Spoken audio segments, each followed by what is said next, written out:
جو سپورٹ ہے وہ موجود ہے. تو سب سے پہلے طلبہ کو ڈرایا گیا کہ وہ نہ آئیں. دوسرے نمبر پہ کہا گیا ہے بزنس کمیونٹی کو کہ جو کاروباری افراد اس احتجاج میں حصہ لیں گے ان کا لائسنس چیمبر آف کامرس سے منسوخ کر دیا جائے گا, وہ بزنس نہیں کر سکیں گے. تیسرے نمبر پہ جو بھی طلبہ اس احتجاج میں قانون کو ہاتھ میں لیں گے ان کا کریئر سرٹیفکیٹ نہیں بنے گا.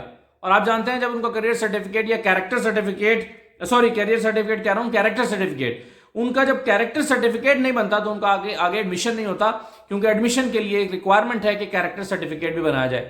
تو کہا جا رہا ہے کہ جی ان کا کیریکٹر سرٹیفکیٹ نہیں بنایا جائے گا جو طلبہ اس میں حصہ لیں گے. پھر گرفتاری دینے والے لوگوں کا کرمنل ریکارڈ چیک کیا جائے گا. گرفتار شدگان کے ٹیکس اور بینک ریکارڈز کی بھی جانچ پڑتال کی جائے گی, یعنی ان کے اوپر FBR کے مقدمات بھی ڈالے جا سکتے ہیں, باقی جو ہے وہ چیزیں بھی ڈالی جا سکتی ہیں کہ انہوں نے ٹیکس ادا نہیں کیا, ٹیکس چوری کے مقدمات بھی ڈالے جا سکتے ہیں. تو یہ تمام چیزیں ان لوگوں کے خلاف جو احتجاج گرفتاری دینے کے لیے آئیں گے ان کا کرمنل ریکارڈ چیک ہوگا اور ان کے سارے ٹیکس اور بینک ریکارڈز بھی چیک کیے جائیں گے. پھر کسی بھی بدعنوانی یا کرمنل کیس میں ملوث گرفتار شدہ افراد کے خلاف فوری کارروائی کا آغاز کیا جائے گا. لاہور کی جیلوں میں قیدیوں کی گنجائش نہیں, لہٰذا ان کو میاں والی اور ڈیرہ غازی خان کی جیلوں میں منتقل کرنا پڑے گا. اچھا, اب یہ اس کا مقصد یہ ہے کہ لوگوں کو ڈرایا جائے کہ جو لاہور کے کارکن آ رہے ہیں وہ یہ نہ سمجھیں کہ لاہور میں ان کو کیمپ جیل لے جائیں گے, کوٹ لکھپت لے جائیں گے اور اس کے نتیجے میں ان کے گھر والے ان کو کھانا پہنچاتے رہیں گے. ان کا بھائی گھر والے ذرا ڈر جائیں, بچوں کو نہ بھیجیں. وہ کہاں میاں والی کی جیل میں, تاریخی جیلوں میں اور ڈیرہ غازی خان کی جیلوں میں ان کو ڈھونڈتے پھریں گے.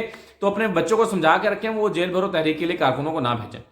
یہ پیغام حکومت کی طرف سے سرکولیٹ کیا گیا ہے, لیکن اس کے باوجود بہت بڑی تعداد میں کارکنان گرفتاری دینے کے لیے آئے ہیں. اور مریم اورنگزیب آج پریس کانفرنس کر رہے تھے کہ جی یہ تو ہزاروں کی بات کرتے تھے, اب یہ 200 پر آ گئے ہیں, یہ 12 کروڑ کے صوبے میں 1200 افراد کی گرفتاری دینا چاہتے ہیں. اور بھائی علامتی طور پر یہ گرفتاری علامتی ہے. آپ 5 لیڈرز کو گرفتار کرنے کی پوزیشن میں اس وقت حکومت نہیں ہے. 5 لیڈرز کہہ رہے ہیں ہمیں گرفتار کر لیں, چھوڑیں ان ہزاروں لوگوں کو. 5 لیڈرز کو گرفتار کرنے کی پوزیشن میں اس وقت حکومت نہیں ہے. ان کو پتا ہے کہ گرفتار کیا تو ان کا وزن نہیں اٹھا سکیں گے. ساری ٹیلی ویژن پر نان سٹاپ ٹرانسمیشن شروع ہو جائیں گی, اس کا ایک امپیکٹ آئے گا, اس کے نتیجے میں احتجاج شروع ہو جائیں گے, تو اس کا وزن حکومت اٹھا نہیں سکتی. تو جب آپ 5 لوگوں کی گرفتاری نہیں کر سکتے, اتنی بھی حیثیت نہیں ہے کہ 5 لوگوں کو گرفتار کریں یا ان کا وزن اٹھا لیں, آپ 1200 لوگوں کا تانا دے رہے ہیں کہ جی 1200 لوگ گرفتاری دینا چاہتے ہیں. تو تحریک انصاف نے جو ہے وہ ایک طرح سے حکومت کو باندھ لیا ہے. اب حکومت پریشانی میں ہے کہ ان کو گرفتار کرے تو پھنسے, گرفتار نہ کرے تو تانا پڑے گا کہ لوگ آئیں تو گرفتار کیوں نہیں کیا. اور افراتفری اور جو ایک انسرٹنٹی ہے پولیٹیکلی وہ مزید پیدا ہو جائے گی. تو یہ جو صورتحال ہے اس میں حکومت جو ہے وہ پریشانی کا شکار ہو گئی ہے. اب آپ دیکھیں کہ سیکشن 144 لگایا گیا یعنی لاہور شہر میں, اور اس کی خلاف ورزی ہو رہی ہے لیکن وہ ان کو گرفتار نہیں کر پا رہے. تو یہ اسٹریٹجی ایک میں نے آپ کے تحریک انصاف کی اسٹریٹجی آپ کے ساتھ شیئر کی ہے. اور ہاں, تحریک انصاف کی اسٹریٹجی میں ایک پوائنٹ یہ بھی تھا کہ اگر یہ لوگ گرفتار کرنے کے لیے جاتے ہیں اور ان کو گرفتار نہیں کیا جاتا تو پھر یہ 3 گھنٹے احتجاج کریں گے اور پرامن طور پر منتشر ہو جائیں گے اور روزانہ کوشش کریں گے پھر جا کے کہ ان کو گرفتار کیا جائے. اور ان کو اگر گرفتار نہیں کیا جاتا تو یہ اپنی جو کیا کہنا چاہیے کہ احتجاج کر کے پھر یہ منتشر ہو جایا کریں گے. آخری بات شاہد خاقان عباسی کے حوالے سے میں کرنا چاہتا ہوں. شاہد خاقان عباسی صاحب نے یہ جو بار بار ایک منترا چل رہا ہے نا مریم نواز کی طرف سے کہ جی یہ تو ہماری حکومت ہی نہیں ہے, انہوں نے سوشل میڈیا کے لوگوں سے بات کرتے ہوئے کہا ہماری حکومت نہیں ہے یہ, جب میری حکومت نہیں ہے یہ, میری حکومت تب ہوگی جب نواز شریف صاحب آئیں گے. اور پھر انہوں نے کہا کہ ہماری حکومت جو ہے وہ تو شروع ہی 28 نومبر سے ہوئی ہے, اس سے پہلے تو جو ان کی سہولت کاری ہو رہی تھی عمران خان کی, تو وہ تو ہمیں حکومت ہی نہیں کرنے دے رہے تھے. تو ان تمام چیزوں کو رد کرتے ہوئے شاہد خاقان عباسی صاحب نے کہا ہے کہ یہ کہنا غلط ہے مریم نواز کی. وہ کہتے ہیں کہ جی میں مریم کی اس بات سے اتفاق نہیں کرتا کہ یہ ہماری حکومت نہیں ہے, یہ ہماری ہی حکومت ہے اور اس کی پرفارمنس اچھی ہے یا بری ہے دونوں کا کریڈٹ اور ڈسکریڈٹ اسی حکومت کو جائے گا. شاہد خاقان عباسی صاحب نے برملا کہہ دیا. اب مریم نواز صاحبہ نے شاہد خاقان کو اپنی کرسی پر تو بٹھا دیا, کرسی تو پیش کر دی, ان کو ویلکم تو کر دیا, لیکن سورسز یہ بتاتے ہیں کہ دونوں کے درمیان برف پگھلنے کا نام نہیں لے رہی. یہی وجہ ہے کہ شاہد خاقان عباسی اپنے موقف سے پیچھے نہیں ہٹتے اور شاہد خاقان عباسی ابھی بھی پرنسپلی جس بات پر وہ کھڑے ہیں وہی بات کرتے ہیں, اور شاہد خاقان عباسی صاحب ابھی بھی مریم کی مخالفت کرتے ہوئے دکھائی دے رہے ہیں. تو یہ صورتحال ہے جی, باقاعدہ طور پر جیل بھرو تحریک کا آغاز ہو گیا ہے. دیکھتے ہیں اب آگے کیا ہوتا ہے. اجازت دیجیے, اللہ حافظ.